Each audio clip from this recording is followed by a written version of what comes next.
The gunshot still echoed in Bella Zimmerman's ears even 6 months after her husband's death. The memory clung to her like a shadow as she sat alone at the edge of the dance floor, watching the other townsfolk of Copper Canyon twirl and laugh beneath the lantern light. It was May 1878, and the spring celebration was in full swing, though Bella felt no part of it. The Copper Canyon Town Hall had been transformed for the occasion. Wooden tables pushed to the edges, wildflowers in mason jars, and fiddle music that seemed to make the very floorboards come alive.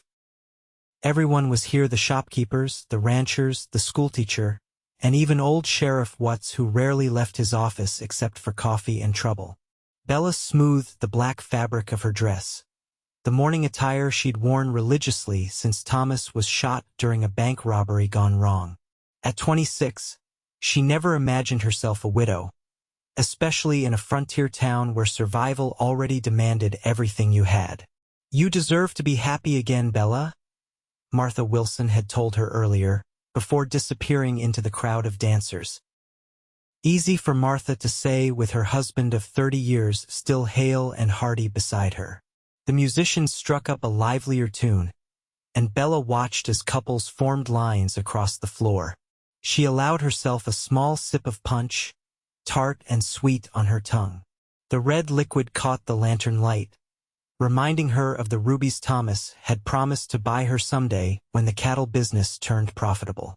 She was so lost in thought that she didn't notice the tall figure approaching until his shadow fell across her table. Bella looked up to find herself staring into the most startlingly blue eyes she'd ever seen, eyes that belonged to a man she'd glimpsed around town but never formally met. "Evening, madam." His voice was like gravel wrapped in velvet. "Seems a shame for anyone to sit out a good fiddle tune." He removed his hat, revealing hair the color of wheat fields at sunset. "Name's Gabriel Galloway.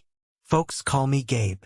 Bella straightened her spine, defensive words rising to her lips. But then she saw something in his expression, not pity, which she'd grown to despise, but a genuine warmth that caught her off guard. "Save me a dance?" he asked, extending a calloused hand toward her. The question hung in the air between them, suspended like dust motes in the lantern light. 6 months of solitude had built walls around Bella's heart, brick by brick, day by lonely day. Yet something about the stranger's forthright manner made her hesitate before refusing. "I don't dance anymore, Mr. Galloway," she replied, her voice steadier than she felt. His smile didn't falter. "Everyone dances, Mrs. Zimmerman. Some folks just forget how for a spell." Bella's eyebrows rose. "You know my name. Hard not to in a town this size." He gestured to the empty chair across from her. "Mind if I sit a spell? My boots are new and meaner than a rattlesnake with a toothache." Despite herself, Bella felt the corner of her mouth twitch. "I suppose that chair isn't serving anyone else at present." Gabriel Galloway settled his tall frame into the wooden chair with surprising grace for a man his size.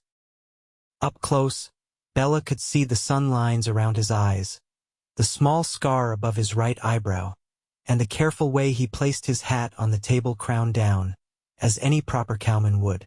"I'm sorry about your husband," he said without preamble. "Heard he was a good man." Bella stiffened.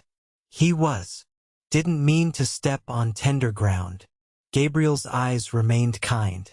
"Just figured it's better to acknowledge the bull in the room rather than pretend it ain't there stomping around." An unexpected laugh escaped Bella's lips, surprising her as much as it seemed to please Gabriel. "That's a colorful way of putting it, Mr. Galloway." "Gabe," he corrected. "Only my mother and the law call me Mr. Galloway, and I try to avoid both when possible." "Are you running from something, then?" Bella asked, curiosity getting the better of her. His smile turned rueful. "Only my past, madam. Same as most folks who end up in places like Copper Canyon."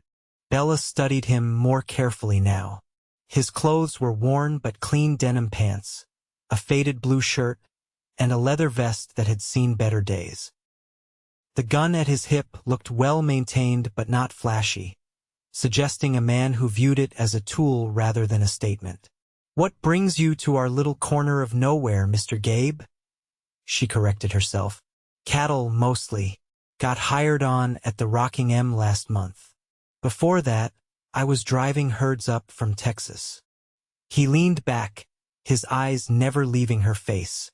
"But if you're asking what brings me to this dance, I'd say the chance to meet the mysterious widow everyone talks about but nobody seems to know." Bella's guard went up immediately. "I'm hardly mysterious, just private." "No offense meant," he said, raising his hands slightly. "It's just that folks paint pictures with their words, and the portrait they've made of you didn't seem to match the woman I've seen around town." "And what woman is that?" Bella asked, equal parts intrigued and wary. "A woman who still looks at sunsets like they've got something important to say, who helps Mrs. Peterson with her groceries even while carrying your own, who sneaks sugar cubes to that ornery old horse tied outside the general store." His eyes crinkled at the corners. "Doesn't sound like someone who's given up on living to me." Bella felt her cheeks warm. She hadn't realized anyone had noticed those small moments, hadn't realized she was being watched with such attention. The thought should have unnerved her, but somehow it didn't. "You're very observant for a ranch hand," she said. Gabriel shrugged. "When you spend months on the trail with nothing but cattle and stars for company, you learn to notice things." He glanced toward the dance floor where couples continued to twirl and laugh. "Like how your foot's been tapping to the music since I sat down." Bella immediately stilled her foot, unaware it had been moving in time with the fiddles. "Force of habit," she murmured. "Good habits shouldn't be broken," Gabriel replied. The music shifted to a slower, sweeter melody that Bella recognized as a waltz. Gabriel stood and offered his hand once more. "One dance, Mrs. Zimmerman. That's all I'm asking for. Then I'll leave you to your solitude if that's what you truly want." Bella looked at his outstretched hand, then up at his face. There was no pressure in his expression, no demand, just an invitation that she was free to decline. Perhaps it was that very freedom that made her reach out and place her fingers in his palm. "One dance," she agreed softly. "And it's Bella." Gabriel's smile brightened his entire face as he led her to the edge of the dance floor. "Bella," he repeated, as if testing how the name felt on his tongue. "It suits you." His hand settled respectfully at her waist, maintaining a proper distance between them as they began to move to the music. Bella had expected to feel awkward or even guilty, but instead found herself remembering the simple joy of moving in harmony with another person. Gabriel was a surprisingly good dancer, guiding her with subtle pressure rather than forceful leading. "Where did a cowboy learn to waltz?" she asked as he turned her beneath the lantern light. "My mother insisted all her sons know how to behave in civilized company," he replied with a hint of amusement. "Said a man who can't dance is only half educated." "She sounds like a formidable woman." "That she was," Gabriel agreed, a touch of sadness coloring his words. "Raised 4 boys after my father was killed in the war. Never remarried, though she had offers." Bella felt a kinship with this unknown woman. "It's not easy to imagine giving your heart twice." Gabriel's eyes held hers as they turned. "My mother used to say the heart is like good farmland, leaving it fallow doesn't honor what it's capable of growing." The simple wisdom of the statement caught Bella off guard. Before she could formulate a response, the music ended, and Gabriel stepped back, releasing her hand with what seemed like reluctance. "Thank you for the dance, Bella," he said, his voice low enough that only she could hear. "It was worth waiting for." She should have returned to her table then, should have maintained the distance she'd carefully cultivated these past months. Instead, she heard herself say, "Perhaps one more wouldn't hurt." The surprise and pleasure that crossed Gabriel's face made something long dormant flutter in Bella's chest. They danced 3 more waltzes before she finally insisted on sitting down, her cheeks flushed and breathing quicker than normal. Gabriel fetched her a cup of punch and sat beside her, closer than before but still maintaining a respectful distance. They talked as the evening progressed about the town, about books they'd read, about the changing seasons. Gabriel told her about growing up in Missouri, about cattle drives and sleeping under stars so bright they seemed close enough to touch. Bella found herself sharing memories of her childhood in Pennsylvania, of her journey west with Thomas, of their dreams for a future that would never come to pass. "It's getting late," she finally said, noticing how the crowd had thinned considerably. "I should be heading home. May I walk you?" Gabriel asked, standing as she did. "These streets can get dark, and it's on my way back to the ranch." Bella hesitated. Accepting his escort would certainly set tongues wagging by morning. Then again, dancing with him had already done that damage. "Thank you," she said. "I'd appreciate the company." The night air was cool as they stepped outside, a welcome relief after the warmth of the crowded hall. Gabriel offered his arm, and after a moment's hesitation, Bella placed her hand in the crook of his elbow. They walked in comfortable silence down the main street of Copper Canyon, past shuttered storefronts and darkened windows. "I wasn't planning to stay in town long," Gabriel said suddenly as they turned onto the side street where Bella's small house stood. "Just until I saved enough to buy some land of my own. But I find myself thinking Copper Canyon might be worth putting down roots." Bella glanced up at his profile, silvered by moonlight. "It's a good town," she said carefully. "Despite everything, I've never regretted making it my home." They reached her gate, and Bella reluctantly removed her hand from his arm. "Thank you for the escort, Mr. Galloway, and for the dances." "Gabe," he reminded her with a smile. "And the pleasure was all mine, Bella." He didn't try to kiss her hand or make any forward gestures, simply tipped his hat and waited until she was safely inside before turning to leave. Bella watched through the window as his tall figure disappeared down the street, a curious mixture of emotions swirling within her. For the first time in 6 months, she'd forgotten to be a widow for a few precious hours. The realization brought both guilt and a startling sense of relief. As she prepared for bed, Bella found herself wondering if Gabriel Galloway would be at next week's town social. More troubling still, she found herself hoping he would be. The morning after the dance dawned bright and clear, with a whisper of summer in the air despite the calendar still claiming spring. Bella rose with the sun as she always did, but her routine felt different somehow. As she prepared her simple breakfast of bread and coffee, she caught herself humming one of the waltz tunes from the previous night. The small house she'd shared with Thomas felt both familiar and strange. 2 rooms and a lean-to kitchen, it was modest by any standard, but it had been theirs. After Thomas died, Bella had considered selling it and moving back east to her sister in Philadelphia. But something had kept her in Copper Canyon's stubbornness, perhaps, or the unwillingness to admit defeat. Now, as sunlight streamed through the calico curtains Thomas had insisted they could afford, Bella looked around with fresh eyes. The place needed attention, a loose floorboard here, peeling paint there. Thomas had always planned to expand, to add another room and a proper porch.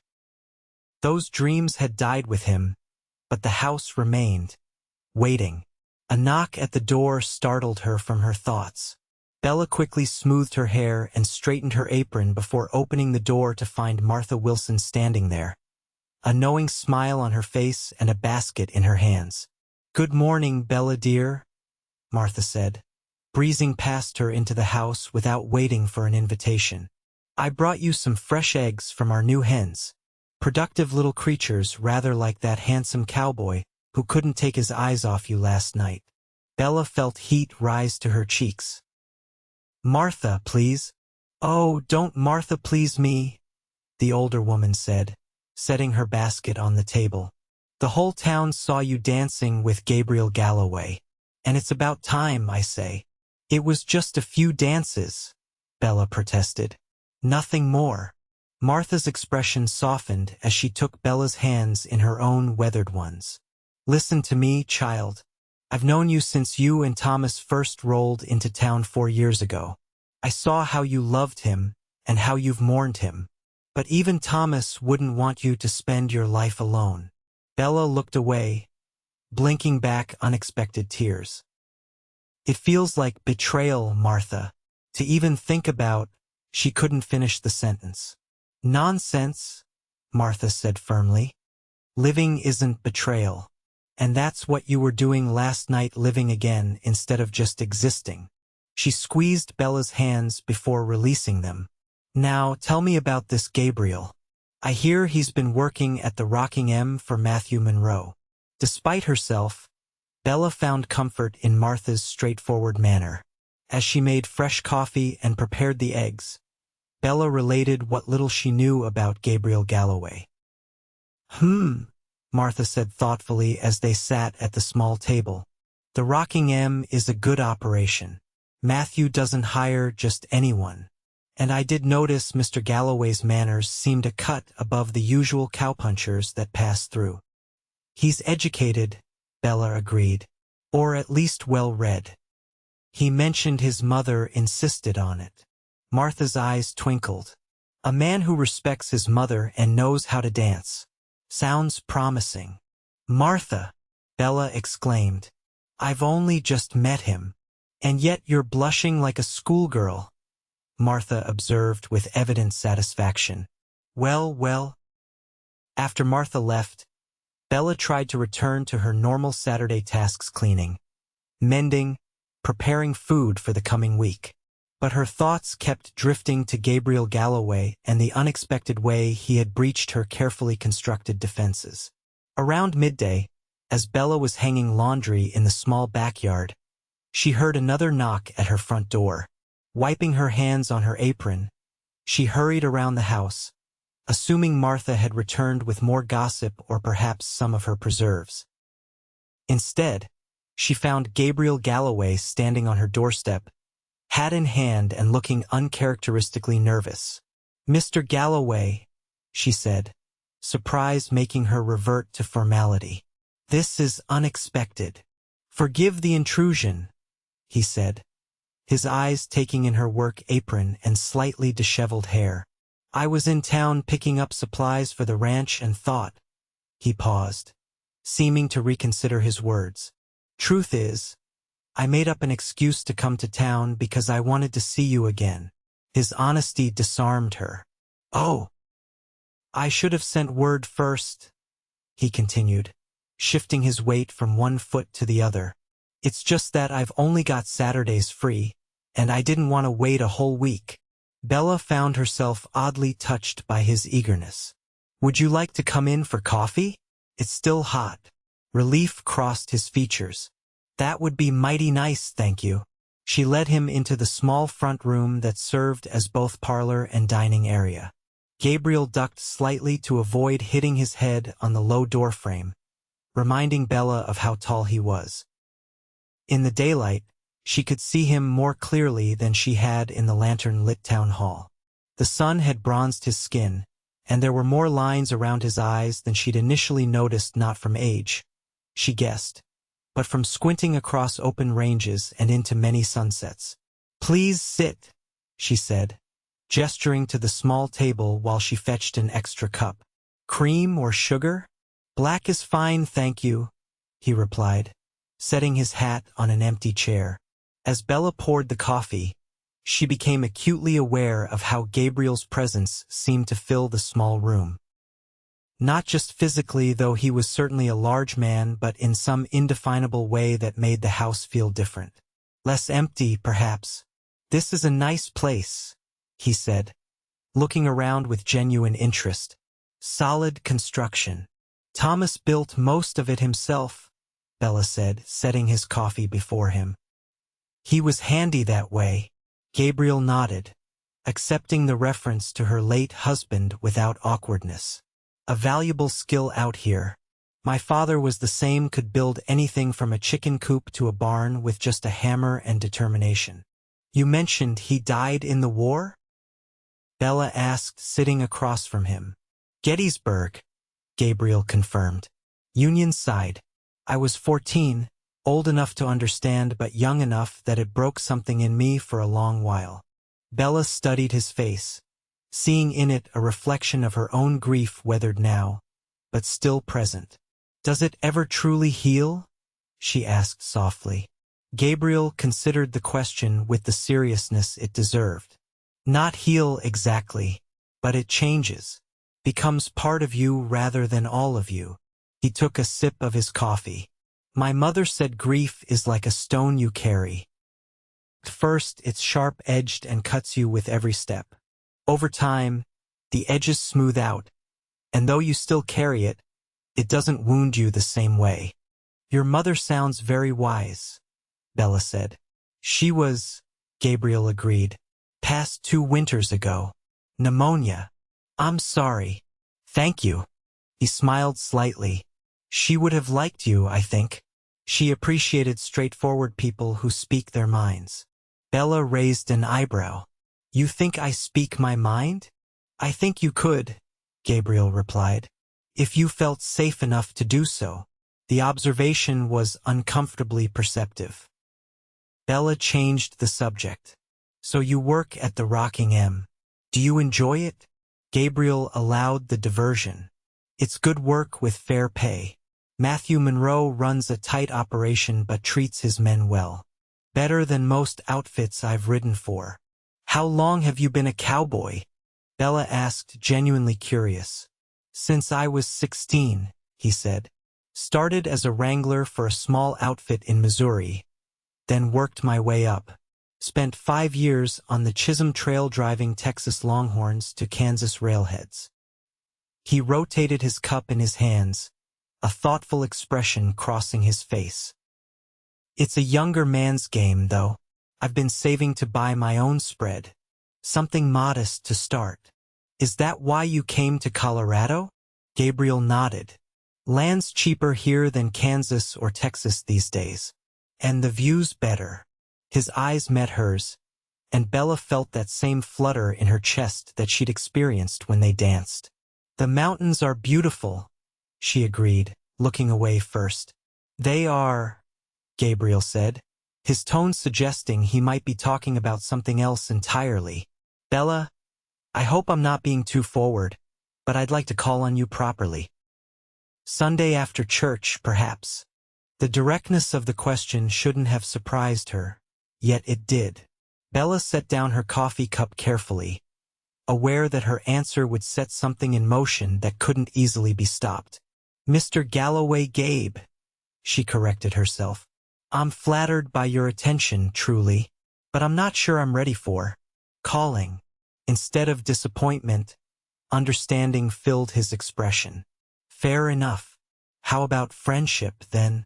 Everyone needs friends, especially in places like this. Relief and something like gratitude washed through her. Friendship I can manage, she said with a small smile. Good, Gabriel said, finishing his coffee. Then as your friend, I'd like to offer my help with that loose porch step I nearly tripped on. And maybe those gutters that look ready to come down in the next strong wind. Bella looked at him in surprise. You don't have to do that. Friends help each other, he said simply. And I'd wager you've got a list of repairs that need doing. Unless you'd rather I didn't. The offer was tempting. There were indeed numerous small repairs that Bella had been putting off, either because they required strength she didn't possess or skills she hadn't mastered. I wouldn't want to impose on your only day off, she said hesitantly. Not an imposition if it's freely offered, Gabriel countered. Besides, I've got Sunday afternoons free too, after church. Bella considered for a moment longer before nodding. All right then, I accept your friendly offer of assistance, but only if you'll let me feed you in exchange. I'm told my stew is worth writing home about. Gabriel's smile was like sunrise breaking over the mountains. I believe we have ourselves an arrangement, Mrs. Zimmerman. Bella, she reminded him. Bella, he echoed, the name soft on his lips. After he left, promising to return the following Saturday with tools, Bella stood in her doorway watching his retreating figure. For the first time in months, she felt a sense of anticipation rather than dread when thinking about the days ahead. True to his word, Gabriel arrived the following Saturday with a toolbox and a willingness to tackle whatever repairs Bella deemed most pressing. They started with the loose porch step, which turned out to need more than simple nailing. The wood's rotted through, Gabriel explained, kneeling to examine the damage more closely. We'll need to replace the whole board. Do you know if there's any lumber left over from when the house was built? Bella nodded. Thomas kept extra materials in the lean-to behind the kitchen. I'll show you. As she led him around the house, Bella was struck by how comfortable Gabriel's presence felt already. There was none of the awkwardness she might have expected, no sense of intrusion. Instead, watching him roll up his sleeves and set to work gave her a curious feeling of rightness, as if the house itself welcomed his attention. This should do nicely, Gabriel said, selecting a board from the small pile Thomas had stored. Your husband was smart to keep extra supplies on hand. He was always thinking ahead, Bella agreed, a familiar pang of loss mixing with fondness at the memory. He used to say that on the frontier, you're your own hardware store. Gabriel smiled. Wise man. He carried the board back to the front porch and set to work removing the damaged step. Bella brought him water as the morning progressed, watching with appreciation as he methodically addressed not just the step but several other issues he noticed along the way. He tightened loose railings, replaced a missing shingle, and repaired the gutter that had been threatening to detach from the roof. By midday, sweat darkened his shirt despite the mild spring temperature. Bella insisted he take a break while she prepared lunch. Nothing fancy, she warned as she set a plate before him at the kitchen table. Just cold chicken and biscuits from yesterday. Looks like a feast to me, Gabriel replied, waiting for her to sit before beginning to eat. His manners, Bella noted, were impeccable despite his obvious hunger. After months of beans and hardtack on cattle drives, any home-cooked food tastes like heaven. You must miss having a home of your own, Bella observed, passing him the butter for his biscuit. Gabriel considered this as he chewed. Sometimes, he admitted. The bunkhouse at the Rockingham is better than most clean, at least, and Matthew's wife ensures we're well fed. But it's not the same as having your own place. He glanced around the small kitchen. A house becomes a home when it holds more than just your belongings. When it holds your hopes, too. The sentiment struck Bella deeply. This house had indeed held her and Thomas's hopes, children they'd planned to have. A garden she'd wanted to expand. The business Thomas had dreamed of building. After his death, those hopes had seemed to drain away, leaving just the empty structure behind. I've been thinking of planting a vegetable garden out back, she said suddenly, surprising herself with the admission. Thomas always said the soil here was good for growing, but we never quite got around to it. Gabriel's expression brightened. That's a fine idea. The growing season's just starting, perfect timing. I wouldn't know where to begin, Bella confessed. My experience with plants is limited to the window box herbs my mother kept in Philadelphia. Well, as it happens, gardening is something else my mother insisted her sons learn, Gabriel said. I'd be happy to help you get started, if you'd like. The offer was made casually, but Bella recognized it for what it was, another thread being woven between them, another reason for him to return. The realization should have alarmed her, yet instead she found herself nodding. I would like that, she said softly. Thank you. After lunch, Gabriel returned to his repairs while Bella cleared away the dishes. As she washed the plates, she could hear him whistling outside a jaunty trail song that made her smile despite herself. The sound of someone else moving about the property, making improvements and plans, awakened something she'd thought long buried. By late afternoon, Gabriel had completed the most pressing repairs and even managed to fix the stubborn window in the bedroom that had refused to open since last summer. As Bella watched him pack up his tools, she felt an unexpected reluctance to see him leave. "I can't thank you enough for all you've done today," she said, standing in the doorway as he prepared to depart. "It was my pleasure," Gabriel replied, and she could tell he meant it. "Though I've only scratched the surface of what needs doing.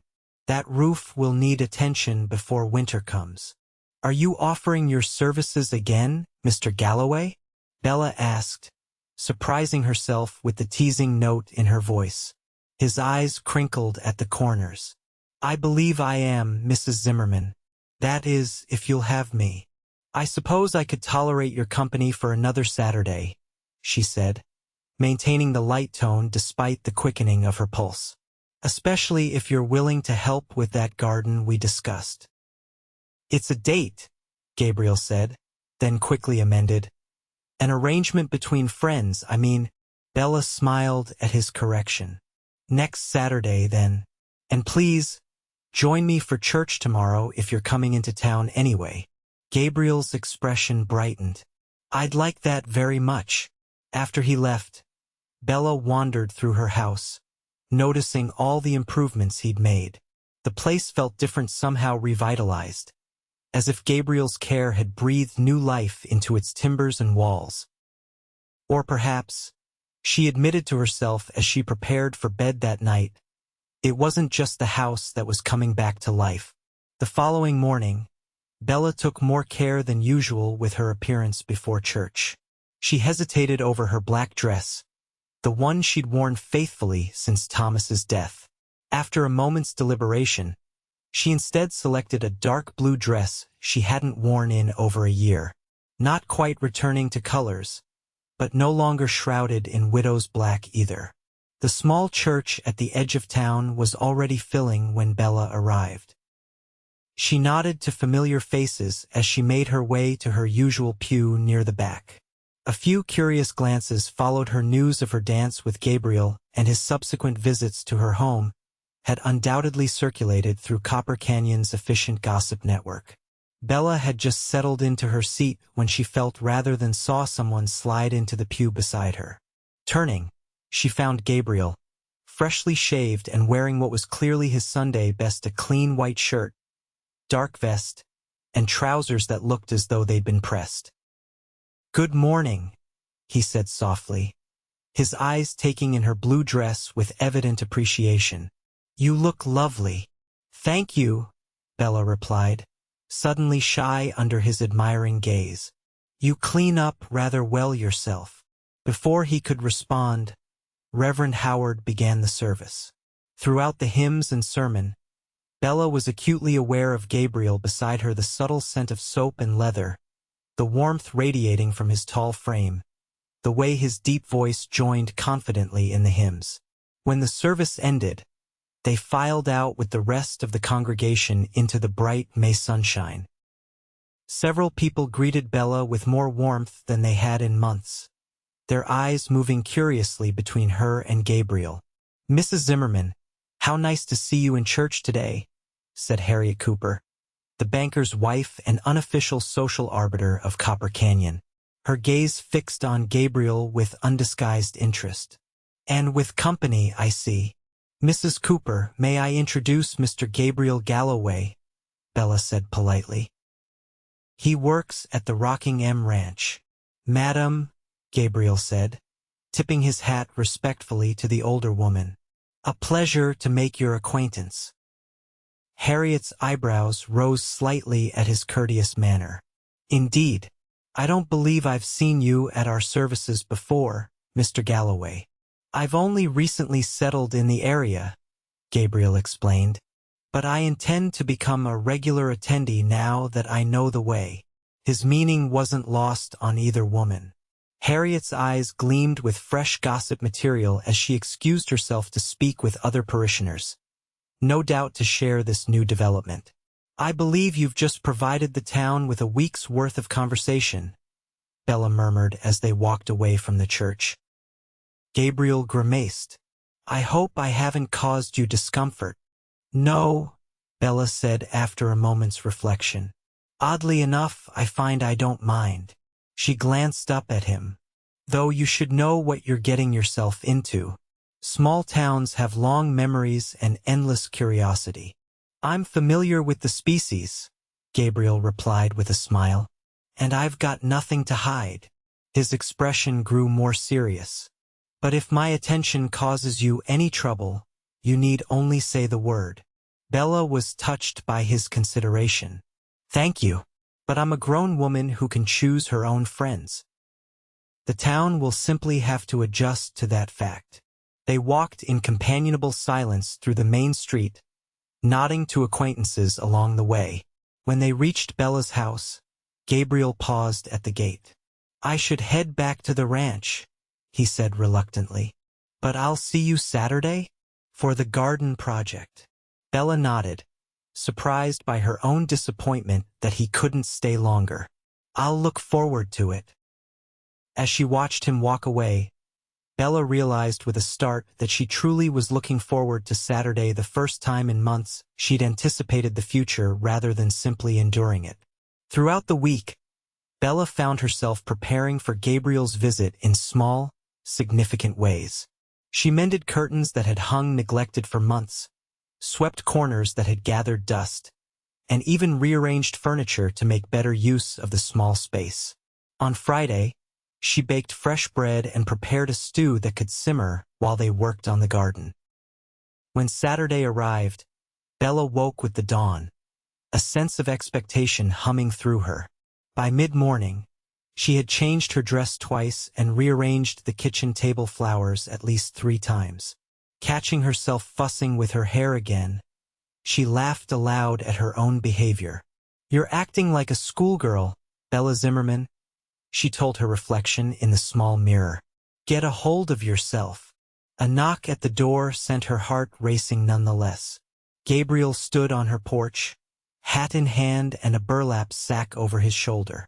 Morning, he said, his smile warming his entire face. Ready to get your hands dirty? Bella nodded, returning his smile with one of her own. I've been looking forward to it all week. Gabriel's eyes brightened at her admission. Me too, he said simply. He followed her around to the backyard, where a rectangular patch of earth lay waiting. Thomas had cleared the area years ago with plans for a garden, but it had remained unplanted, gradually reverting to weeds and wild grasses. Good spot, Gabriel said approvingly, surveying the area. Gets morning sun but some afternoon shade from those cottonwoods. The soil looks promising too. He set down his sack and pulled out several paper packets. I brought seeds tomatoes, beans, carrots, and some corn. And these he produced 2 small plants, carefully wrapped in damp cloth. Our strawberry starts. A gift from Mrs. Monroe. Bella's eyes widened at his thoughtfulness. You've gone to so much trouble. No trouble at all, Gabriel assured her. Mrs. Monroe was delighted to contribute. She said every home needs strawberries. He paused, then added, I also brought these. From the bottom of the sack, he withdrew 2 sturdy gardening tools, a trowel and small hoe, both with clean wooden handles and well-maintained metal. My mother's, he explained, a touch of reverence in his voice. She'd want them to be used by someone who'd appreciate them. Bella understood the significance of the gesture immediately. These weren't just tools, they were heirlooms, memories of a woman Gabriel had clearly loved deeply. I'm honored, she said softly, accepting them with careful hands. I'll take good care of them. I know you will, Gabriel replied, his eyes holding hers for a moment longer than necessary. Then, clearing his throat, he turned to the task at hand. Now, first we need to clear these weeds and turn the soil. I brought a spade for the heavy work. For the next several hours, they labored side by side under the spring sun. Gabriel handled the initial breaking of the ground, his strong arms making short work of the compacted earth. Bella followed behind, using the hoe to break up clods and remove stones. They worked well together, finding a natural rhythm that required few words. By midday they had prepared half the plot. Bella insisted they break for lunch, and Gabriel didn't protest when she led him back to the house where the savory scent of stew greeted them. "You're a fine cook," Gabriel said appreciatively after his first spoonful. "This might be the best stew I've ever tasted." "You're just hungry from all that digging," Bella replied, though she was pleased by the compliment. "Hunger's the best seasoning, true enough," Gabriel conceded. "But good food is good food regardless." He broke off a piece of fresh bread. "My brother James tried to cook on one cattle drive. Nearly poisoned the whole outfit with what he claimed was beef stew but might have been boot leather for all we could tell." Bella laughed, enjoying the ease of their conversation. "Tell me about your brothers. You mentioned there were 4 of you." Gabriel nodded, his expression softening with memory. "James is the oldest, serious, responsible, took over as man of the house after Pa died. He's got a farm in Missouri now, married with 5 children last I heard." He took another bite of stew before continuing. "Then there's me, followed by Michael. He's the smart one, went to college back east, became a doctor in St. Louis. And Samuel's the baby, though he'd hate to hear me call him that. Wild as they come. Last I knew he was trying his luck in the gold fields of California." "You don't sound like you keep in close touch," Bella observed. A shadow crossed Gabriel's face. "We had a falling out after Mother died. Disagreement over the family property. Words were said that shouldn't have been." He shook his head. "Pride's a terrible thing sometimes. But not insurmountable," Bella suggested gently. "Families can heal, given time and effort." "Perhaps," Gabriel acknowledged. "I've thought about writing to James lately. Time does have a way of putting things in perspective." After lunch, they returned to the garden. The afternoon sun was warm but not uncomfortable as they finished turning the soil and began marking rows for planting. "The trick with a vegetable garden," Gabriel explained as he demonstrated how to create a shallow furrow, "is to plan for succession. Some crops come early, others late. You want something producing through the whole season." Bella watched attentively, absorbing not just his instructions but the careful, deliberate way he worked. Gabriel approached gardening the same way he seemed to approach everything, with thoughtfulness and respect for the process. "Here," he said, handing her the packet of carrot seeds. "These need to go in first, since they take longest to mature." Their fingers brushed during the exchange, and Bella felt that now familiar flutter in her chest. She knelt beside the prepared row, carefully spacing the tiny seeds as Gabriel had shown her. "Like this?" she asked, looking up to find him watching her with an expression that made her cheeks warm. "Perfect," he said softly, and Bella had the distinct impression he wasn't talking about the seeds. They worked together through the afternoon, planting row after row. Gabriel showed her how deep to place each type of seed, how much water would be needed, and what signs to watch for as the plants grew. "Gardening is an act of faith," he said as they placed the strawberry starts in their special bed. "You put these tiny things in the ground and trust they'll become something beautiful and nourishing." "Like many things in life," Bella replied, thinking of how her own heart seemed to be slowly coming back to life under Gabriel's careful attention. As the sun began its descent toward the mountains, they surveyed their handiwork with satisfaction. The newly planted garden wasn't much to look at yet, just freshly turned earth with a few visible rows, but Bella could already imagine the green shoots that would soon emerge. "It's a good beginning," Gabriel said, wiping his brow with his sleeve. "You'll need to water it daily until the seeds sprout, then every few days after that." "I'll tend it carefully," Bella promised. "Thank you for showing me how." Gabriel looked down at her, his expression unguarded. "I've enjoyed today, Bella. More than I can say." "So have I," she admitted, surprising herself with her honesty. A moment of silence stretched between them, filled with unspoken possibilities. Bella found herself studying the lines of Gabriel's face, the way the setting sun burnished his hair to gold, the gentleness in his eyes that belied his rugged appearance. Gabriel took a small step closer. "Bella, Mrs. Zimmerman." A voice called from the front of the house, shattering the moment. "Are you home?" Bella recognized Martha Wilson's voice immediately. "Around back, Martha," she called, taking an instinctive step away from Gabriel. Martha appeared moments later, her eyes widening at the sight of the newly planted garden and the dirt-smudged pair standing beside it. "Well, well," she said, a knowing smile spreading across her face. "Looks like you've been busy." "Mr. Galloway has been kind enough to help me start a garden," Bella explained, aware of how the situation might appear. "So I see," Martha replied, her gaze moving between them with undisguised interest. "And a fine job you've done too." She held up a covered dish. "I brought you some of my chicken pie, but it seems you've been well taken care of today." "That's very kind of you, Martha," Bella said, moving to accept the dish. "Won't you come in for some tea?" Gabriel cleared his throat. "I should be heading back to the ranch," he said, gathering his spade and empty seed packets. "Thank you for lunch, Bella. Mrs. Wilson, a pleasure seeing you again." "Must you go so soon, Mr. Galloway?" Martha asked innocently. "I was hoping to hear more about your background.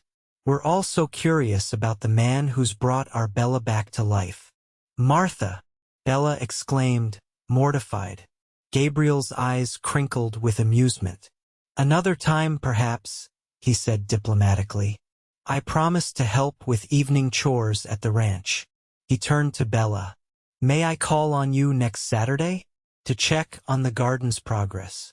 "Yes," Bella replied, too quickly to maintain any pretense of indifference. "That would be fine."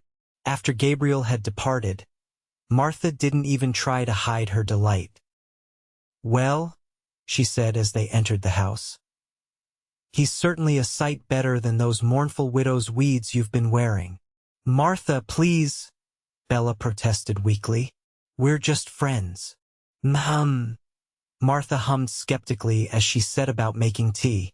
"Friends who look at each other like you're both dying of thirst and the other is the last water for 100 miles. Bella felt her face flush hot. "It's not we haven't, it's too soon." Martha's expression softened as she placed a gentle hand on Bella's arm. "Is it? Thomas has been gone 6 months, child. No one's suggesting you forget him. But he loved you enough to want your happiness above all else." Tears pricked at Bella's eyes. "I still feel like I'm betraying him somehow." "Nonsense," Martha said firmly. "Living fully is the best way to honor those we've lost. And that Gabriel Galloway, he's got goodness written all over him. Anyone with eyes can see it." Bella couldn't deny the truth in Martha's words. There was something fundamentally decent about Gabriel that resonated with her own values. The way he spoke of his mother, his respect for her home and memories, his gentle teaching in the garden all spoke of a man with depth and character. "I don't know what I'm doing, Martha," Bella confessed. "I never expected to feel this way again." Martha patted her hand. "The heart has its own timetable, dear. Can't be rushed, can't be delayed. It simply knows when it's ready." She poured their tea with a satisfied smile. "Now, tell me everything about this garden project. Don't leave out a single detail." As spring eased into summer, Gabriel's Saturday visits became the centerpiece of Bella's week. True to his word, he returned to check on the garden's progress, bringing new seedlings, offering advice, and gradually making improvements to the house as well. Under his care, the garden flourished, sending up tender green shoots that gradually transformed into thriving plants. Their friendship deepened alongside the growing vegetables.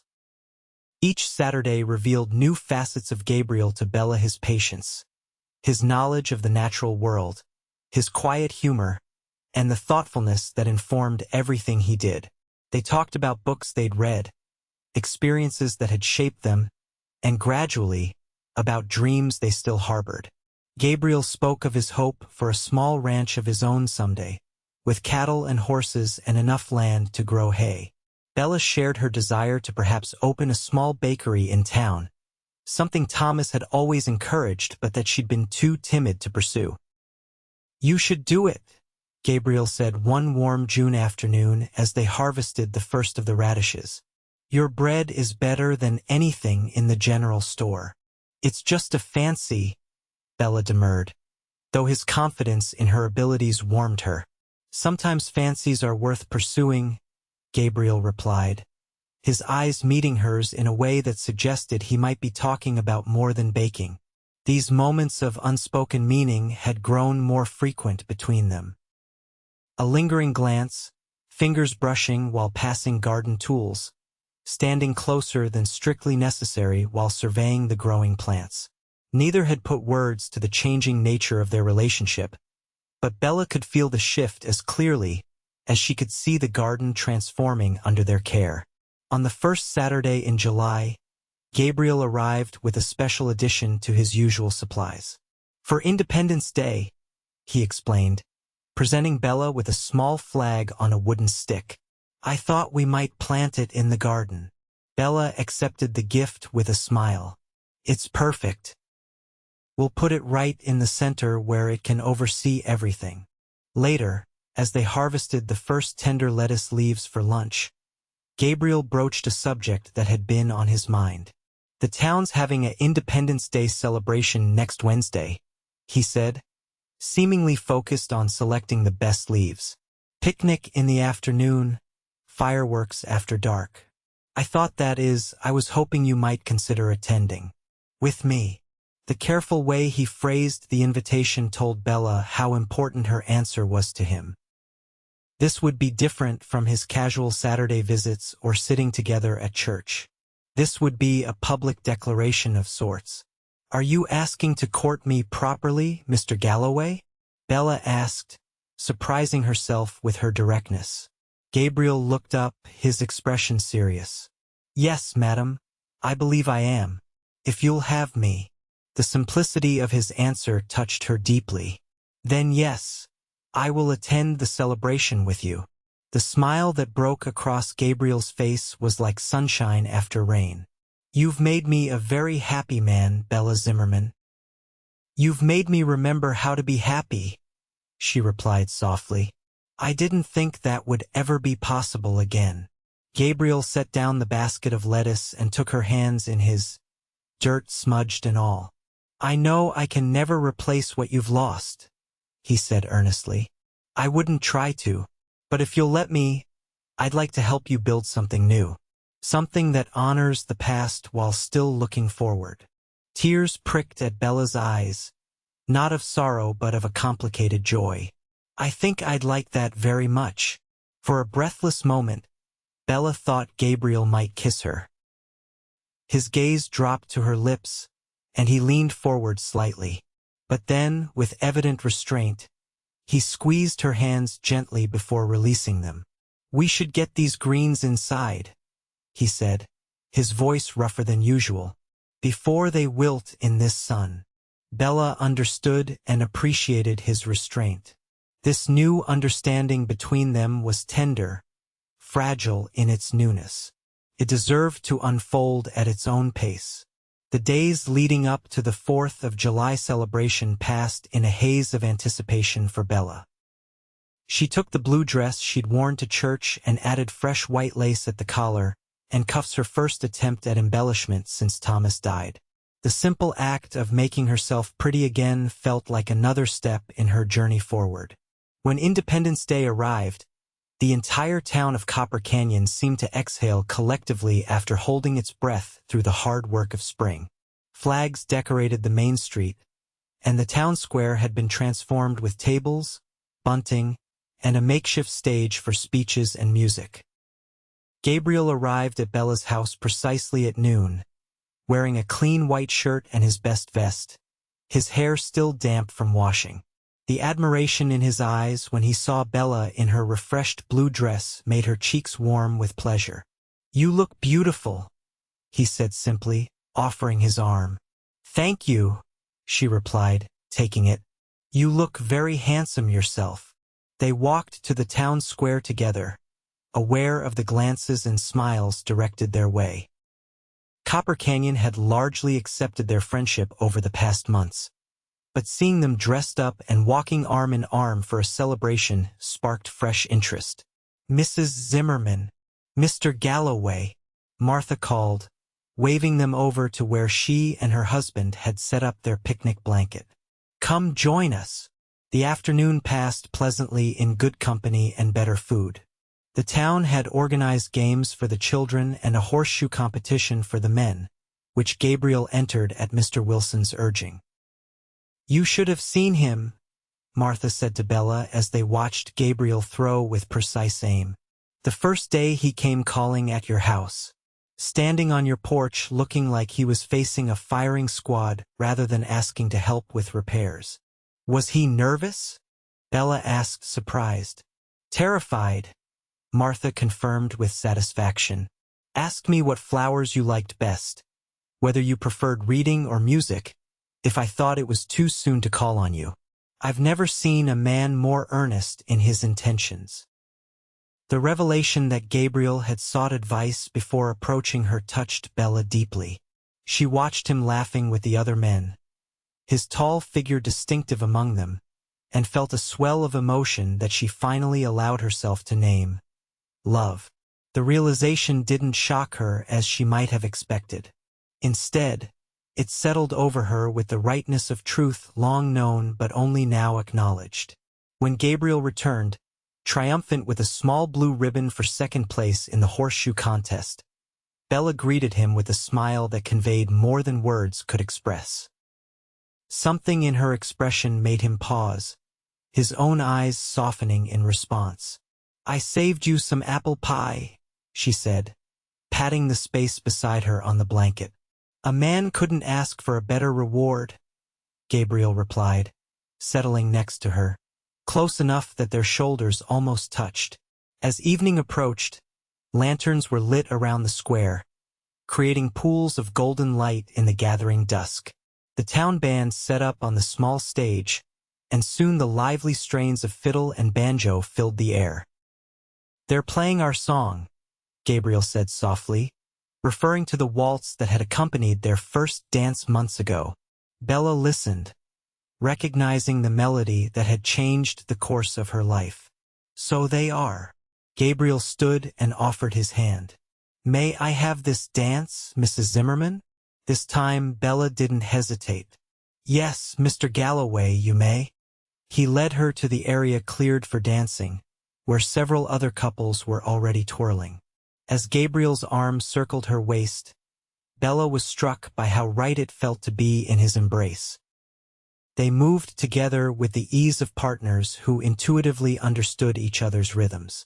"Do you remember what I said the first time we danced?" Gabriel asked, his voice low near her ear. "You asked me to save you a dance," Bella recalled. "And you did," he said, his eyes holding hers. "You saved more than that for me, Bella. You saved a piece of hope I thought I'd lost somewhere along the trail." The simple honesty of his words moved her deeply. "You brought life back to me when I thought it was finished," she replied. "I never expected to feel this way again." "And how is that?"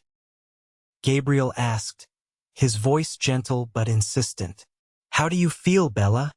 In the lantern light, surrounded by music and the community that had supported her through her darkest days, Bella found the courage to speak her heart. "I love you, Gabriel Galloway. It terrifies me to say it, but it's true."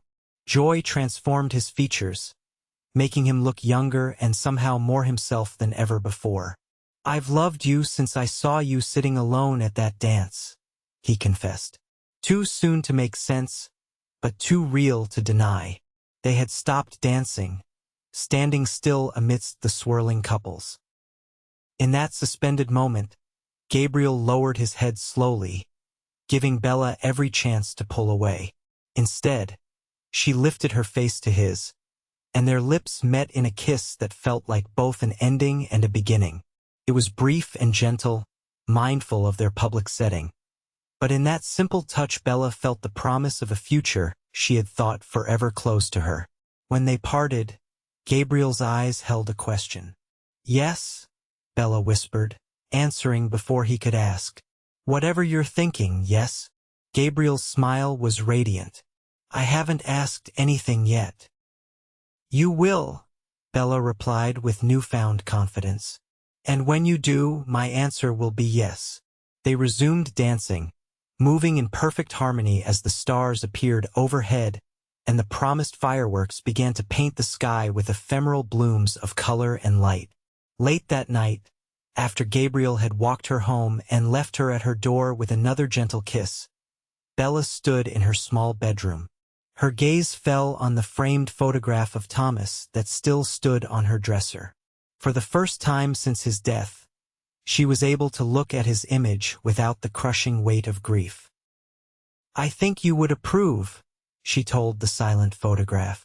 "He's a good man, different from you, but good in his own way." She touched the frame gently. "I'll always love you, but my heart has room for this new love too." As she prepared for bed, Bella felt a sense of peace she hadn't experienced in many months. The future stretched before her, uncertain but full of promise, like the garden that now flourished where once there had been only barren earth. The weeks following the 4th of July celebration brought significant changes to Bella's life. Gabriel began calling on her formally 3 evenings a week, in addition to their Saturday gardening sessions. The town, having witnessed their kiss during the celebration, now regarded them openly as a courting couple. Far from feeling rushed, Bella found herself embracing this new chapter with increasing confidence. Gabriel's steady presence in her life provided both excitement and security, a combination she hadn't known was possible. They grew together like the thriving plants in her garden, each day revealing new depths to their connection. In late July, as they harvested the first ripe tomatoes, Gabriel broached the subject they'd been circling for weeks. "I've been saving," he said, carefully placing a perfect red fruit in the basket between them. "For land of my own. I found a promising parcel about 5 miles outside town, 160 acres with a creek running through it and good grazing land." Bella looked up from her harvesting, recognizing the significance of this disclosure. "That sounds wonderful, Gabe. It needs work," he continued, his eyes on the task at hand. "The cabin's small and rough. Nothing like what you're used to." "Are you asking me something, Mr. Galloway?"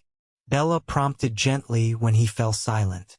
Gabriel finally met her gaze, determination and vulnerability mingling in his expression. "I'm asking if you might consider sharing that cabin with me, as my wife." Though she had anticipated this moment, the reality of it still took Bella's breath away. "Are you proposing to me in my tomato garden, Gabriel Galloway?" A smile tugged at his lips. "Seems fitting. This garden is where I fell in love with you, watching you nurture these plants, seeing your strength and gentleness working together." He set down his basket and took her hands in his. "I love you, Bella Zimmerman. I want to build a life with you if you'll have me." Bella looked at their joined hands, dirt under the fingernails, calloused from honest work, connected by more than just touch. "I told you my answer would be yes," she said softly. "And it is. Yes, Gabriel. I will marry you." The joy that spread across his face was like sunrise breaking over the mountains. He pulled her into his arms, heedless of the garden soil that dusted both their clothes, and kissed her with a passion that left no doubt of his feelings. When they finally parted, breathless and smiling, Gabriel reached into his pocket. "I have something for you," he said, producing a small velvet pouch. It's not fancy, but it was my mother's. From the pouch, he withdrew a simple gold band with a small pearl set in the center. She made my father promise that one of her sons would give this to a woman worthy of it, Gabriel explained, his voice thick with emotion. I know she would have approved of you wearing it. Tears blurred Bella's vision as Gabriel slipped the ring onto her finger. It fit perfectly, as if it had been made for her hand alone. It's beautiful, she whispered. I'll treasure it always. That evening, they shared their news with Martha and Frank Wilson, who received it with delighted but unsurprised congratulations. About time, Martha declared, embracing Bella warmly. When's the wedding to be? Bella looked to Gabriel, realizing they hadn't discussed this detail. We haven't decided yet, she admitted. Don't wait too long, Frank advised, clapping Gabriel on the shoulder. When you know it's right, there's no sense in delay. The fall, perhaps? Gabriel suggested, looking to Bella for agreement. After harvest? That would give us time to make the cabin more suitable. The fall sounds perfect, Bella agreed, liking the symbolism of beginning their marriage in the season of abundance. News of their engagement spread quickly through Copper Canyon. Most townspeople offered sincere congratulations, though a few raised eyebrows at what they considered a hasty courtship. Bella found she cared little for such opinions. At 26, she had experienced enough of life to recognize true happiness when it presented itself. The following Saturday, Gabriel took Bella to see the land he intended to purchase. They rode out on horseback, Gabriel on his own mount and Bella on a gentle mare borrowed from the rocking M. The July sun beat down on the high plains, but a pleasant breeze made the journey comfortable. It's just over this rise, Gabriel said as they crested a small hill. Bella gasped as the vista opened before them. Rolling grasslands stretched toward distant mountains, the promised creek winding through it like a silver ribbon. A stand of cottonwoods marked its course, their leaves shimmering in the sunlight. Near the trees stood a small cabin, weathered but sturdy looking. Oh, Gabriel, Bella breathed. It's beautiful. Pride and pleasure mingled in his expression as he watched her reaction. You really think so? It's not much compared to what you're used to. It's perfect, Bella assured him, genuinely enchanted by the peaceful beauty of the place.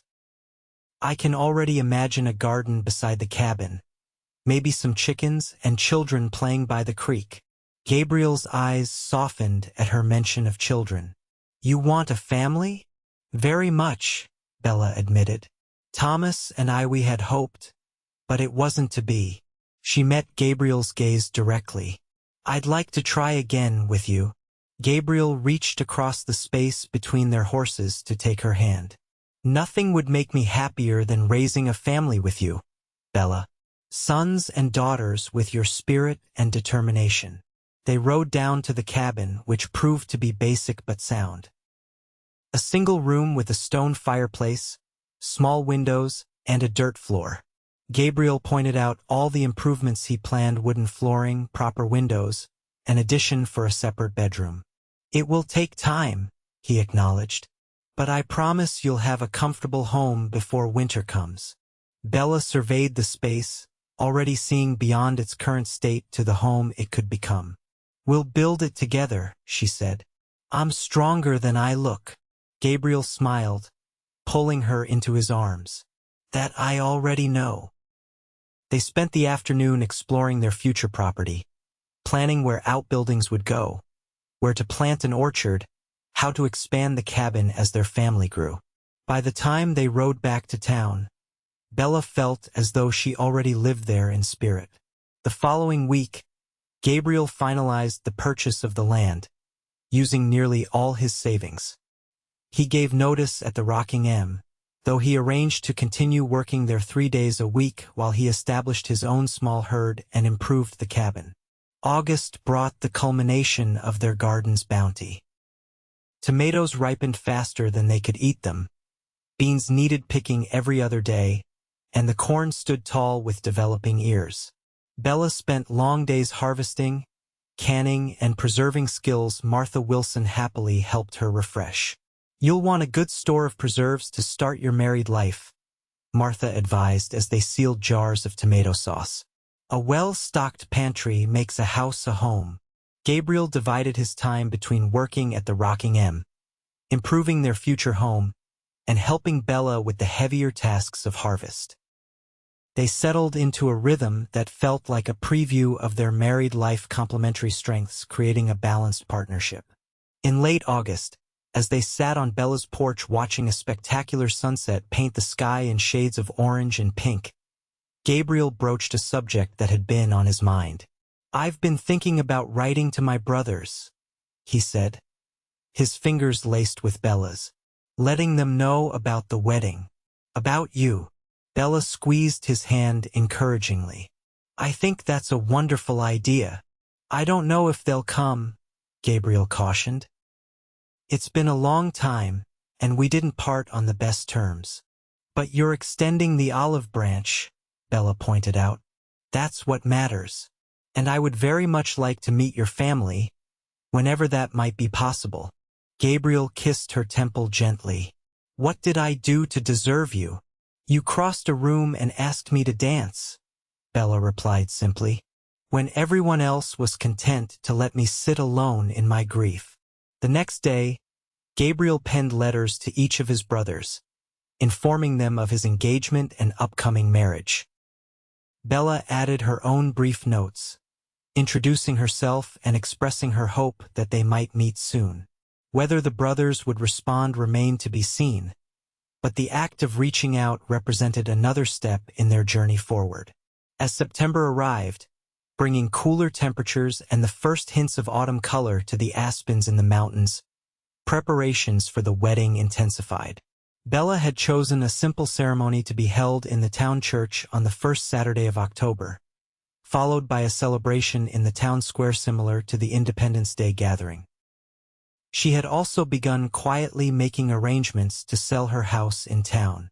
Though she hadn't yet discussed it with Gabriel, Bella had decided to use the proceeds to purchase cattle for their new ranch.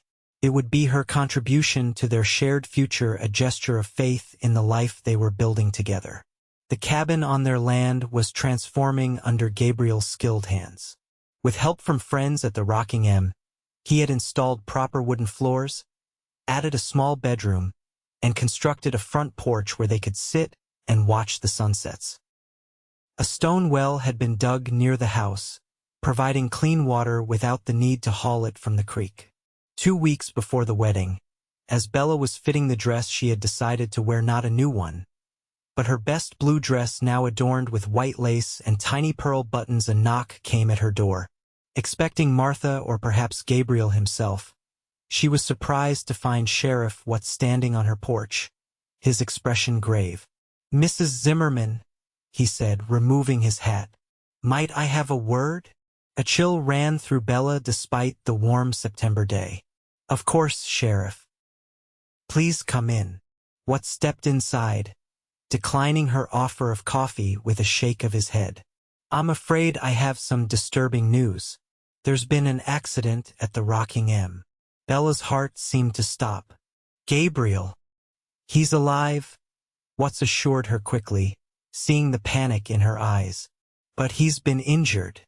Horse spooked during branding and threw him into a fence.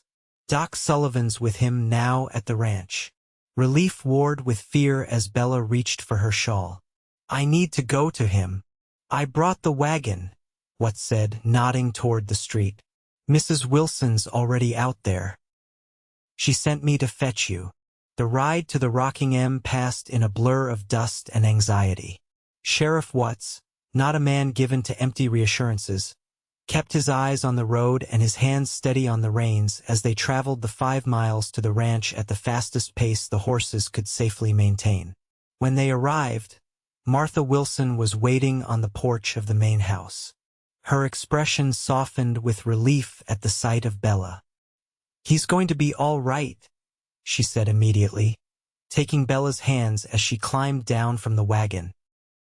Broke his leg and has some nasty cuts, but Doc says he's tough as old leather. Where is he?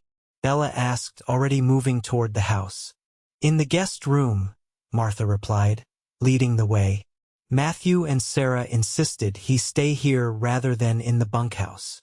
Gabriel lay on a bed in a small but comfortable room, his left leg splinted and bandaged. His face was pale beneath his tan, with a large bruise darkening his right temple and a gash on his cheek that had been stitched closed. When Bella entered, his eyes cloudy with pain but alert immediately sought hers. "I'm sorry," he said, his voice rough. "Poor timing."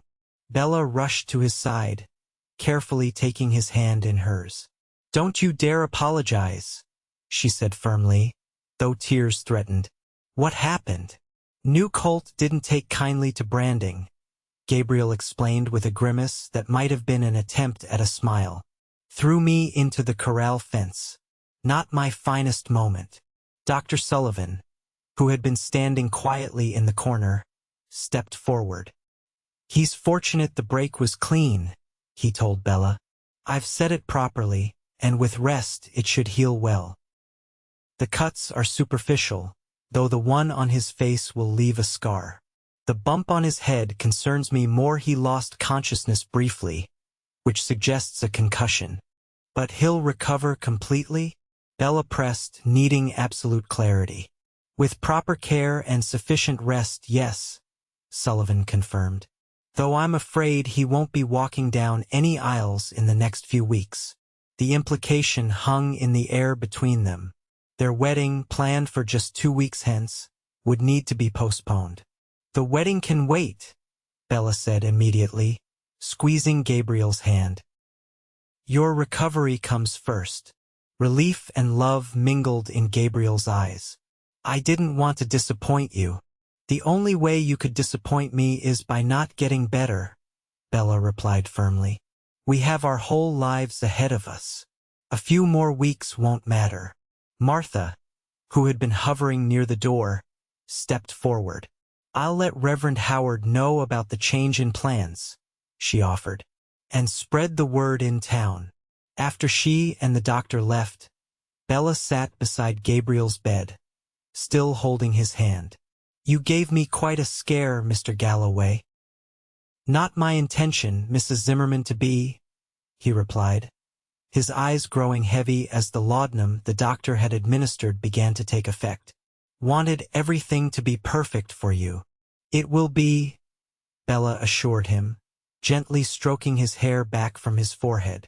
"Rest now. I'll be right here when you wake." True to her word, Bella remained at Gabriel's side through the night and the days that followed. Matthew and Sarah Monroe insisted she stay at the ranch while Gabriel recovered, providing a small room adjacent to his and welcoming her as family. The injury forced a pause in their busy preparations, creating an unexpected interlude of quiet intimacy. Bella read to Gabriel during the long hours of enforced rest. They played cards, and they talked more deeply than they had found time to do in the rush of wedding plans and cabin improvements. Perhaps this was a blessing in disguise, Bella reflected one evening as she changed the bandage on Gabriel's cheek. "We've had more uninterrupted time together this week than in all the months before." "I could have done without the broken leg," Gabriel replied wryly. "But I take your meaning." His expression grew more serious. "It's shown me something else too, how lucky I am to have found a woman who doesn't flinch at sickness or injury, who's strong enough to handle whatever comes." "For better or worse," Bella said softly, quoting the wedding vows they had yet to exchange. "I meant it before and I mean it now." By early October, Gabriel had improved enough to move about on crutches, though the doctor insisted he continue to rest the leg as much as possible. They had rescheduled the wedding for the first Saturday in November, hoping the extra weeks would allow Gabriel to stand without crutches during the ceremony. As Gabriel's recovery progressed, work on their ranch necessarily slowed. Worried about the cabin being ready before winter set in, Bella took matters into her own hands. She organized a work party of men from town and the Rocking M, who spent a weekend completing the essential improvements Gabriel had planned. "You're something else, Bella Zimmerman," Gabriel said when she told him what she'd arranged. "I'm not sure whether to be grateful or humbled that you didn't need me to finish it." "Be both," Bella suggested with a smile. "And know that while they may have put up the walls, it won't be a home until you're in it." In mid-October, as Gabriel continued to heal, a stagecoach arrived in Copper Canyon carrying an unexpected visitor.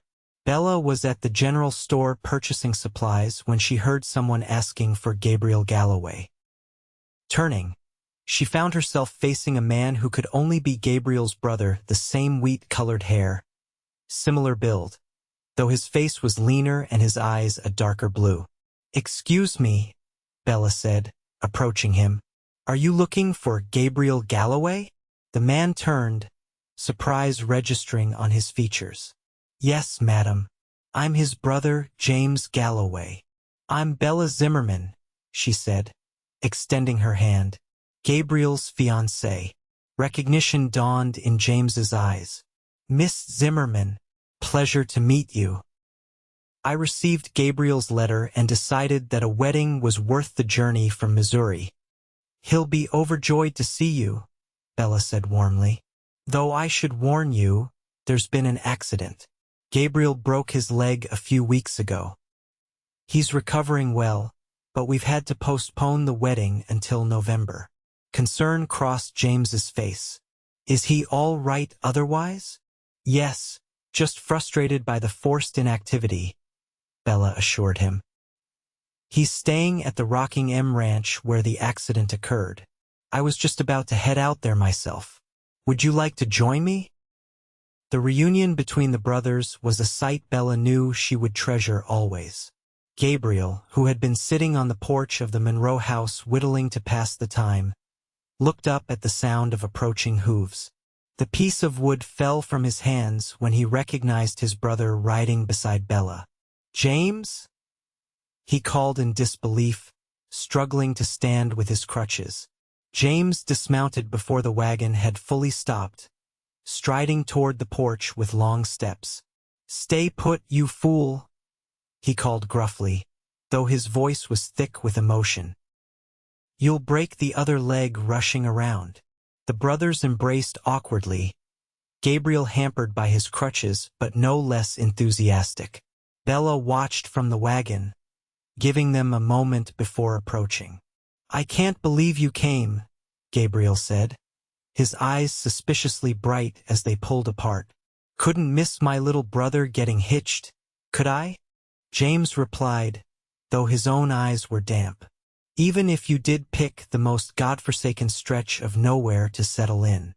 Gabriel laughed, the sound full of joy and relief. "Wait until you see my piece of nowhere. It's the finest land this side of the Mississippi." His eyes found Bella as she approached. "And I've got the finest woman to share it with." James turned to Bella with a warm smile. "I can see that for myself. You're a lucky man, Gabriel." That evening, over dinner at the Monroe house, James shared news of the family. Michael was thriving as a doctor in St. Louis, married with 2 children and another on the way. Samuel had indeed struck a modest vein of gold in California and was operating a successful supply store for miners. "He sends his regrets that he couldn't make the journey," James said, "but included this as a wedding gift." He produced an envelope containing a bank draft for a considerable sum. "Said it was to help you start your herd." Gabriel stared at the draft in shock. "This is very generous." "He's done well for himself," James acknowledged. "We all have in our different ways." He hesitated, then added more quietly, "We shouldn't have let Mother's passing drive us apart. She'd have been heartbroken to see it." "The fault was mine as much as anyone's," Gabriel admitted. "I was too stubborn to bend." "Galloway trait," James said with a wry smile, "but not one we need to keep nurturing." He raised his glass. "To new beginnings, and to your lovely bride, who had the good sense to write to us as well as you." Bella blushed as both men turned appreciative gazes her way.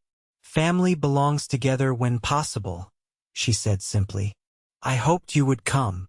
The arrival of James Galloway breathed new energy into the wedding preparations. He threw himself into helping with the final improvements to the cabin, working alongside the men from town with the same quiet competence Gabriel possessed. To Bella's delight, James and Gabriel spent long hours reconnecting, healing the rift that had developed between them. She often found them on the porch in the evenings, talking softly about their mother, their childhood, and the years they had missed in each other's lives. A week before the rescheduled wedding, Dr. Sullivan declared Gabriel sufficiently healed to walk without crutches, though he recommended a cane for longer distances. The news lifted Gabriel's spirits tremendously. He had been determined to stand unaided while taking his vows. On the morning of their wedding day, Bella woke in her house in town for the last time. She had spent the previous night there at Martha's insistence on maintaining at least some traditional separation before the ceremony. "The groom shouldn't see the bride on the wedding day until she walks down the aisle," Martha had declared firmly. "Some traditions are worth keeping." Now, as sunlight streamed through her window, Bella felt a curious blend of serenity and excitement. This day, postponed and replanned, had finally arrived.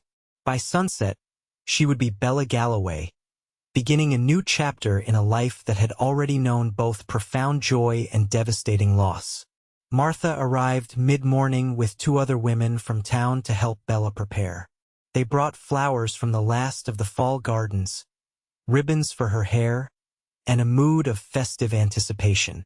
"Something old," Martha said, presenting Bella with a delicate handkerchief edged in tatted lace. "This was my mother's." "Something new," added Mrs. Peterson, the baker's wife, offering a pair of soft leather gloves. "For your first winter as a rancher's wife." "Something borrowed," said Sarah Monroe, who had become a friend during Gabriel's convalescence at the ranch. She fastened a small silver brooch to Bella's dress. "My grandmother wore this at her wedding. It said to bring good fortune." "And something blue," Martha finished, tying a blue ribbon around the small bouquet of late roses and chrysanthemums they had assembled. "Though your dress already has that covered."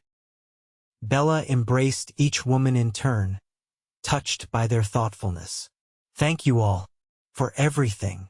As the appointed hour approached, Sheriff Watts arrived with his buggy to transport Bella to the church. In the absence of her father, who had passed away years before, Watts had volunteered to escort her down the aisle. "You look mighty fine, Mrs. Zimmerman," he said gruffly as he helped her into the buggy. "Galloway's a lucky man." "Thank you, Sheriff," Bella replied, touched by the usually taciturn man's approval. "I consider myself equally fortunate." The small church was filled to capacity when they arrived. It seemed the entire town of Copper Canyon had turned out for the occasion, along with ranch hands from the Rockingham and surrounding properties. Flowers and ribbons decorated the simple wooden pews, and sunlight streamed through the windows, bathing the interior in warm autumn light. As the church door opened and Bella appeared on Sheriff Watts's arm, all eyes turned to her. But Bella saw only Gabriel, standing tall and straight at the altar, his injured leg barely noticeable as he balanced his weight carefully. Beside him stood James, serving as best man, and behind them both, Reverend Howard with his prayer book open. The love and pride in Gabriel's eyes as he watched her approach nearly took Bella's breath away. In that moment, she felt Thomas's memory not as a shadow over her happiness, but as a blessing upon it, a chapter in her life that had prepared her to recognize and cherish the good man who now waited to make her his wife. When Sheriff Watts placed her hand in Gabriel's, Bella felt the rightness of it down to her bones. This was where she belonged. "Dearly beloved," Reverend Howard began, his voice carrying clearly through the hushed church, "we are gathered here today in the sight of God and this company, to join together this man and this woman in holy matrimony. The ceremony was simple and profound, as befitted a frontier wedding. Gabriel and Bella exchanged the traditional vows, their voices steady and sure. When Gabriel slipped a second gold band onto Bella's finger to join his mother's engagement ring, his hands were gentle but certain. "I now pronounce you husband and wife," Reverend Howard declared at last. "Mr. Galloway, you may kiss your bride." Gabriel didn't hesitate. Drawing Bella into his arms, he kissed her with a tenderness that conveyed his reverence for the commitment they had just made. The church erupted in applause and cheers, led enthusiastically by James Galloway and Martha Wilson. The celebration that followed in the town square lasted well into the evening. Tables groaned under the weight of food contributed by virtually every household in Copper Canyon. Music filled the air as the same band that had played for their first dance now played for their wedding. Gabriel, though still mindful of his healing leg, insisted on leading Bella in a careful waltz as their first dance as husband and wife. "No pain?" Bella asked softly as they moved together. "None that matters," Gabriel replied, his eyes never leaving hers. "I'd dance on this leg even if it was still broken, Mrs. Galloway." The sound of her new name on his lips made Bella's heart soar. "I like the sound of that," she admitted. "So do I," Gabriel murmured, pulling her a fraction closer. "And I intend to say it every day for the rest of our lives." As the celebration continued around them, James approached with 2 glasses of punch. "A word with the happy couple?" he requested. "Of course," Gabriel said, accepting the offered drink. James raised his own glass slightly. "I want you both to know how happy I am to be here today. Seeing you together, it's clear you were meant to find each other." He hesitated, then continued. "I've been thinking about what you said, Gabriel, about family belonging together. I've decided to stay in Colorado." Gabriel's eyebrows rose in surprise. "Stay? But your farm in Missouri is being well managed by my oldest son," James finished. "He's 20 now and more than capable. The truth is, I've been restless since Mother died, and there's plenty of good land out this way." He smiled at their astonished expressions.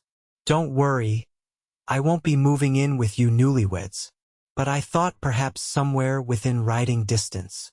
Bella was the first to recover. "James, that would be wonderful," she said warmly. "Nothing would make us happier than having family nearby." Gabriel embraced his brother, emotion evident in his face. "Are you sure about this?" "I am," James confirmed. "It feels right, and who knows? Maybe we can convince Michael and Samuel to visit more often if we're both out here singing Colorado's praises." As the evening drew to a close, Gabriel and Bella prepared to depart for their new home. They would travel by wagon under the light of a nearly full moon, spending their first night as husband and wife in the cabin they had prepared together. Martha embraced Bella tightly before they left. "Be happy, my dear," she whispered. "You deserve every joy." "Thank you for everything, Martha," Bella replied, fighting tears. "I wouldn't be here without your friendship and wisdom." Gabriel shook hands with Matthew Monroe, thanking him for his support during both his employment and recovery. "You're always welcome at our place," Gabriel assured him. "Both of you. We'll take you up on that," Matthew promised.